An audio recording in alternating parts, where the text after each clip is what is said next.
First year chemistry का आज last chapter हमने स्टार्ट करने वाला हूँ, दैट इज़ केमिकल काइनेटिक्स। इसकी थ्योरी इसलिए भी थोड़ा सा टफ है क्योंकि ये सारा एक्सपेरिमेंटल बेस पे है, लेकिन इतनी भी टफ नहीं है। बहुत इंटरेस्टिंग चैप्टर है, बड़ा important exam point of view से, एनएमडीकेट पॉइंट ऑफ व्यू से, ई केट पॉइंट ऑफ व्यू से बड़ा इंपॉर्टेंट है। So last chapter of the first year chemistry that is chemical kinetics. Chemical kinetics, ये जो काइनेटिक्स वर्ड है ये एक ग्रीक वर्ड से निकला है, काइनेसिस। और काइनेसिस का मतलब होता है मोशन, मूवमेंट्स, स्पीड होता है। सो इसका मतलब ये हुआ कि इसी ब्रांच ऑफ केमिस्ट्री में हमने स्पीड के बारे में पढ़ना है, हमने मूवमेंट्स के बारे में, मोशंस के बारे में पढ़ना है। दो तरह की काइनेटिक्स होता है, एक को हम फिजिकल काइनेटिक्स कहते हैं और दूसरे को हम केमिकल काइनेटिक्स कहते हैं। फिजिकल काइनेटिक्स में जिन स्पीड्स का जिन चीज़ों की स्पीड के बारे में हम पढ़ते हैं वो है speed of the body, speed of the car, मतलब कोई भी बॉडी हो सकती है उसकी स्पीड के बारे में हम पढ़ते हैं। लेकिन केमिकल काइनेटिक्स में हम स्पीड ऑफ द बॉडी नहीं पढ़ते, हम speed of the chemical reaction पढ़ते हैं। जो फिज़िक्स में आप लोग ने काइनेटिक्स पढ़ा होगा वो एक्चुअल फिजिकल काइनेटिक्स है, क्योंकि वहाँ पे हम जिन चीज़ों की स्पीड के बारे में पढ़ते हैं वो स्पीड ऑफ द बॉडी है। वो कोई भी बॉडी हो सकती है, वो स्पीड ऑफ द बॉल भी हो सकता है, वो speed of the car body भी हो सकती है, कोई भी बॉडी। लेकिन यहाँ पे हमने जिन चीज़ की स्पीड के बारे में पढ़ना है वो है केमिकल रिएक्शन। सो इसी वजह से इसको हम क्या कहते हैं, केमिकल काइनेटिक्स कहते हैं। तो फिजिक्स में जो काइनेटिक्स है दैट इज फिजिकल काइनेटिक्स, लेकिन केमिस्ट्री में जो काइनेटिक्स है दैट इज केमिकल काइनेटिक्स। तो सबसे पहले हम देखते हैं कि केमिकल काइनेटिक्स क्या होता है। काइनेसिस वर्ड से निकला है, स्पीड को कहते हैं। तो इसका मतलब ये हुआ कि इसी ब्रांच ऑफ केमिस्ट्री में हमने सारा स्पीड ही पढ़ना है, लेकिन जिस चीज़ की स्पीड के बारे में हमने पढ़ना है वो है chemical reaction. So this is speed of the chemical reaction. So speed of the chemical reaction branch of chemistry study को हम क्या कहते हैं, केमिकल काइनेटिक्स कहते हैं। लेकिन सिर्फ speed of the chemical reaction हमने नहीं पढ़ना, हमने इसी ब्रांच ऑफ केमिस्ट्री में केमिकल रिएक्शंस के 3 चीज़ों के बारे में पढ़ना है। वो कौन सी 3 चीज़ें हैं ज़रा डिफिनीशन में देखते हैं। So what is chemical kinetics? So हम कह सकते हैं the branch of chemistry, the branch of chemistry, या आप कह दें कि the branch of physical chemistry, लेकिन ब्रांच ऑफ केमिस्ट्री भी ठीक है। The branch of chemistry deals with the study of number 1 rate of chemical reaction,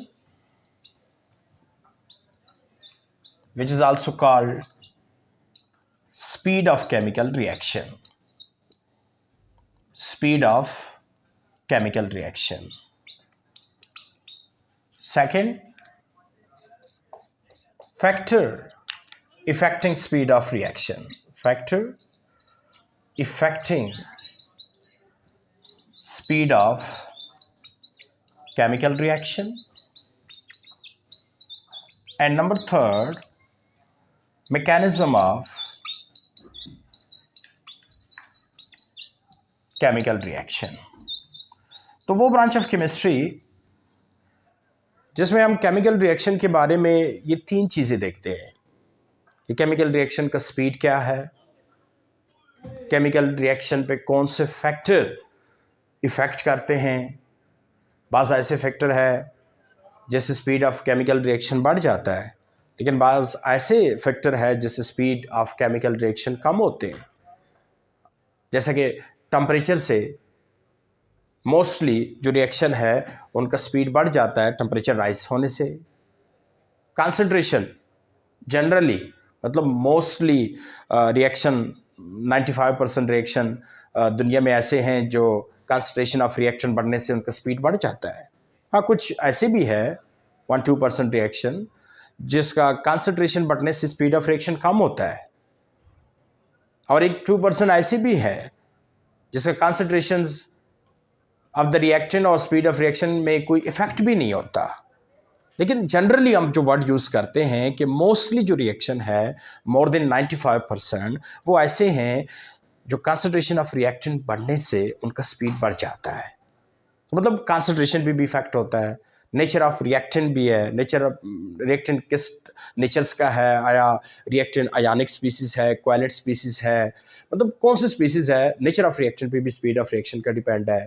इसके अलावा लाइट पे भी है, इसके अलावा कैटलिस्ट पे भी speed of the chemical reaction depend करता है। तो कहने का मतलब है कि जिस ब्रांच ऑफ केमिस्ट्री में हमने ये सारे फैक्टर्स देखने होते हैं कि स्पीड ऑफ रिएक्शन पे कौन कौन से फैक्टर इफेक्ट करते हैं, this is chemical kinetics.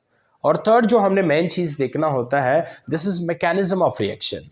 Mechanism of reactions का मतलब है कि जी रिएक्शन का पाथ क्या है, क्योंकि हमारे पास दो तरह की रिएक्शंस है, एक को हम एलिमेंट्री रिएक्शंस कहते हैं और एक को हम कम्प्लेक्स कहते हैं। एलिमेंट्री रिएक्शन वो होते हैं जो सिर्फ एक ही स्टेप्स में होते हैं, एक ही रास्ते में होते हैं, डायरेक्ट होते हैं फ्रॉम रिएक्टेंट टू प्रोडक्ट। लेकिन वो रिएक्शन जो कम्प्लेक्स है, मतलब जो जिसमें बहुत सारे स्टेप्स इन्वॉल्व होते हैं, उसको हम क्या कहते हैं, कम्प्लेक्स रिएक्शन कहते हैं। तो मेरे कहने का मतलब है कि इसी ब्रांच ऑफ केमिस्ट्री में हमने केमिकल रिएक्शन का सिर्फ स्पीड नहीं देखना होता कि जी रिएक्शन का स्पीड क्या है, बल्कि हमने ये भी देखना होता है कि रिएक्शन पे कौन कौन से फैक्टर इफेक्ट करते हैं और रिएक्शन का मैकेनिज्म क्या है, रूट क्या है, पाथ क्या है। तो वो ब्रांच ऑफ केमिस्ट्री जिसमें हम ये तीन चीज़ें केमिकल रिएक्शंस के देखते हैं कि जी रिएक्शन का स्पीड क्या है, which is also called rate of reaction, reaction पे कौन कौन से फैक्टर इफेक्ट करते हैं, और थर्ड रिएक्शन का मैकेनिज्म क्या है, उसी ब्रांच ऑफ केमिस्ट्री को हम केमिकल काइनेटिक्स कहते हैं। तो यहाँ पे गाइस एक बहुत इंपॉर्टेंट क्वेश्चन ये भी राइज होता है कि केमिकल काइनेटिक्स के लिमिटेशंस क्या है, what are the limitation of chemical kinetics. मतलब केमिकल काइनेटिक्स में कौन सी चीज़ें हम नहीं देखते। देखिए ना, सारे डिमांड हम इसी ब्रांच ऑफ केमिस्ट्री से तो नहीं कर सकते कि जी रिएक्शंस के हमने स्पीड भी इसी में देखना है, रिएक्शन का पे कौन से फैक्टर इफेक्ट करते हैं वो भी हमने इसी में देखने हैं, मैकेनिज्म भी इसी में देखना है रिएक्शंस का, और रिएक्शन की बाकी चीज़ें भी हम इसी में देखें। अगर रिएक्शन की बाकी सारी चीज़ें भी हम इसी ब्रांच ऑफ केमिस्ट्री में देखें तो फिर तो केमिस्ट्री का एक ही ब्रांच सफिशिएंट है रिएक्शन के सारी चीज़ें जो देख रहा है। लेकिन रिएक्शन के सारी चीज़ें ये नहीं देखता, कुछ ऐसी चीज़ें हैं जो हम केमिकल रिएक्शंस की इसी ब्रांच ऑफ केमिस्ट्री में डील्स ही नहीं करते, स्टडी ही नहीं करते। जैसे कि डायरेक्शन ऑफ केमिकल रिएक्शन हुआ, डायरेक्शन ऑफ केमिकल रिएक्शंस हुआ। देखिए केमिकल रिएक्शंस का जो डायरेक्शन है वो हम इसी ब्रांच ऑफ केमिस्ट्री में नहीं देखते। वो आपको लोगों को पता है कि डायरेक्शन ऑफ केमिकल रिएक्शन जिस ब्रांच ऑफ केमिस्ट्री में हम देखते हैं दैट इज केमिकल इक्विलिब्रियम। इसके अलावा एक्सटेंट ऑफ रिएक्शंस हुआ, extent of reaction, extent of chemical reaction का मतलब है कि जी रिएक्शंस में कितना प्रोडक्ट बन रहा है, आया प्रोडक्ट रिएक्शंस का ज़्यादा बन रहा है या रिएक्शंस का प्रोडक्ट कम बन रहा है, मतलब रिएक्शन का एक्सटेंट क्या है वो भी हम इसी ब्रांच ऑफ केमिस्ट्री में नहीं देखते। वो भी हम जहां देखते हैं दैट इज केमिकल इक्विलिब्रियम। इसके अलावा heat of the reaction, heat of the chemical reaction, मतलब केमिकल रिएक्शन में तो या हीट लॉस होता है या हीट गेन होता है। आप लोगों को पता है कि दो तरह की रिएक्शंस है, एक को हम एक्सोथर्मिक रिएक्शन कहते हैं और दूसरे को हम एंडोथर्मिक कहते हैं। एक्सोथर्मिक में amount of reaction, amount of heat release होता है और वहाँ एंडोथर्मिक में अमाउंट ऑफ हीट गेन होता है। But how much amount of heat release, how much amount of heat gain, तो ये जिस ब्रांच ऑफ केमिस्ट्री में हम देखते हैं दैट इज थर्मोकेमिस्ट्री, मतलब वो हम केमिकल काइनेटिक्स में डील्स नहीं करेंगे। सो और भी बहुत सारी चीज़ें हैं, लेकिन these are the limitations of chemical kinetics कि केमिकल काइनेटिक्स में हम कौन कौन सी चीज़ें नहीं देखते। तो आइए सबसे पहले हम जाते हैं रेट ऑफ केमिकल रिएक्शंस पे, which is also called speed of chemical reaction. क्योंकि सबसे पहले केमिकल काइनेटिक्स में हमने जो चीज़ देखना होता है वो रेट ऑफ केमिकल रिएक्शन होता है, वो स्पीड ऑफ केमिकल रिएक्शंस होता है। तो इस चीज़ को ज़रा नोट कर दें, फिर मैं मिटा रहा हूँ। ओके, सो सबसे पहले केमिकल काइनेटिक्स में हमने जो चीज़ केमिकल रिएक्शन का देखना होता है, this is what, this is rate of chemical reaction या this is speed of chemical reaction. तो आज हम बात करेंगे रेट और स्पीड ऑफ केमिकल रिएक्शंस पे। सबसे पहले देखते हैं रेट ऑफ केमिकल रिएक्शन और स्पीड ऑफ केमिकल रिएक्शन हम डिफाइन कैसे करेंगे। देखिए ये सपोज एक रिएक्शन मैं ले लेता हूँ जिसमें रिएक्टेंट ए है और इसका प्रोडक्ट बन रहा है that is B. A reactants का प्रोडक्ट क्या बन रहा है, बी बन रहा है। जब टाइम ज़ीरो हो तो आपको पता है कि सारा हमारे पास रिएक्टेंट होगा, प्रोडक्ट नहीं होगा। लेकिन जब टाइम रिएक्शन शुरू हो जाता है तो रिएक्टेंट गोज़ टू प्रोडक्ट, तो इसका मतलब है कि रिएक्टेंट की कंसंट्रेशन कम होगी और प्रोडक्ट की जो कंसंट्रेशन है वो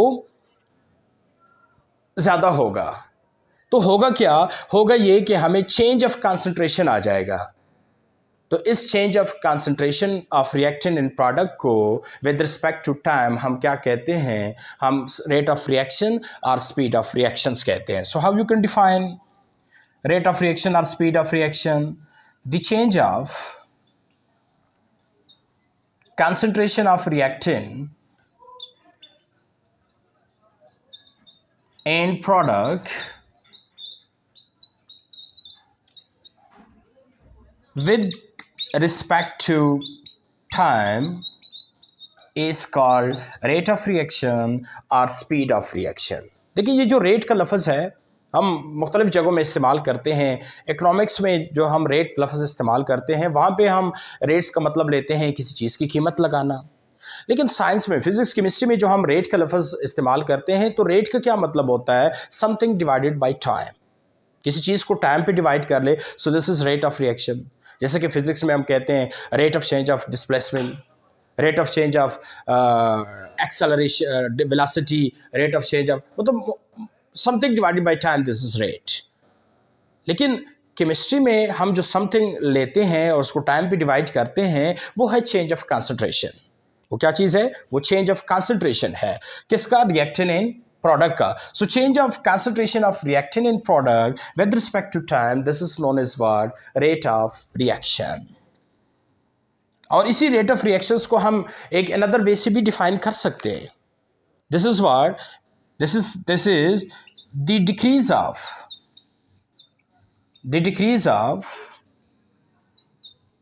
concentration of reactant with respect to time. This is also called rate of reaction। या हम ये भी डिफाइन कर सकते हैं the increase of concentration of reactant of product with respect to time, this is also called rate of reaction। तो तीन तरीकों से आप रेट ऑफ रिएक्शन को डिफाइन कर सकते हैं। Number one, the change of concentration of reactant in product with respect to time.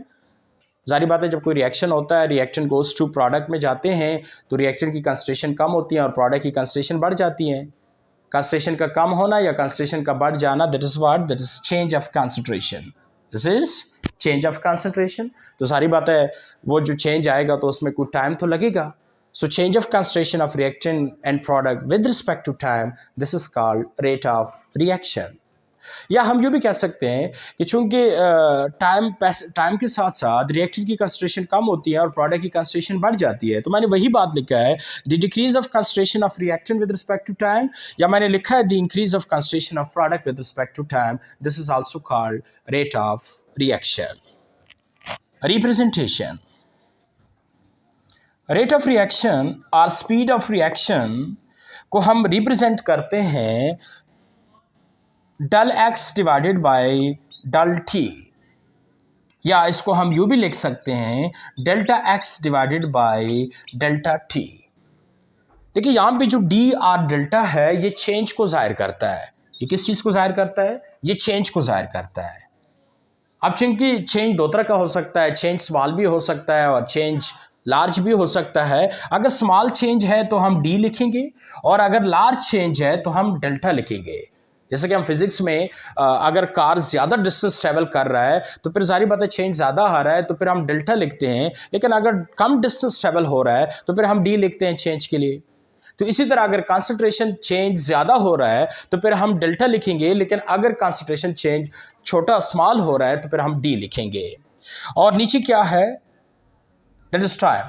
तो इसी तरह टाइम भी छोटा हो सकता है और टाइम भी बड़ा हो सकता है। मतलब है कि अगर लार्ज टाइम हम लें तो हम डेल्टा लिखेंगे, अगर स्मॉल टाइम है तो फिर हम क्या लिखेंगे?